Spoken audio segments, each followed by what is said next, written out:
بسم اللہ الرحمن الرحیم۔ عالیہ کی 10 سال پہلے شادی ہوئی تھی۔ شادی بہت دھوم دھام سے کی گئی۔ شادی کے 6 ماہ بعد ہی عالیہ ماں باپ کے گھر آ کے بیٹھ گئی۔ وجہ وہی شکایات جو عام طور پر ہر بہو کو اپنی ساس سے ہوتی ہے۔ ماں باپ نے بیوقوفی کی بجائے اسے سمجھانے کے اس کے شوہر کو بلایا اور الگ گھر کا مطالبہ کر دیا۔ داماد نے اپنی مجبوریاں بتائیں کہ میں الگ گھر لینے کی پوزیشن میں نہیں ہوں۔ ہاں، میں اتنا کر سکتا ہوں کہ یہ گھر میں ہی الگ ہو جائے، اپنا کھانا پکانا الگ کر لے، لیکن عالیہ کے والدین نہ مانے۔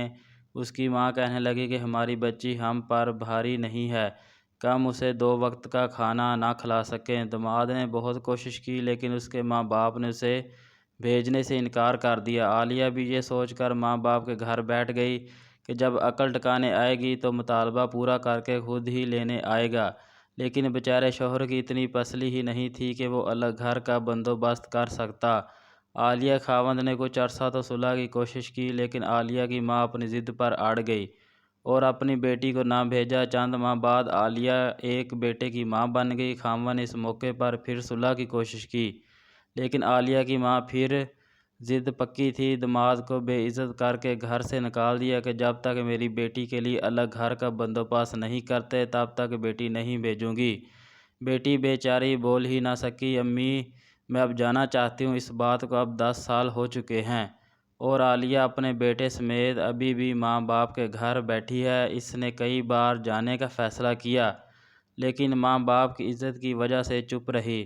اب بیچاری عالیہ بھائیوں پر بوجھ بن چکی ہے۔ والد انتقال کر چکا ہے، ماں بیمار ہو کر چارپائی کی ہو گئی ہے۔ عالیہ کا بیٹا بیچارہ باپ کے ہوتے ہوئے بھی یتیموں والی زندگی گزار رہا ہے۔ وہ اب پچھتاتی ہے اور یہ سوچ سوچ کر پریشان ہے کہ اس کی ماں کے بعد اس کا کیا بنے گا۔ ماں یہ نہیں سوچ رہی، بس اپنی بات پر ہی اڑی ہوئی ہے۔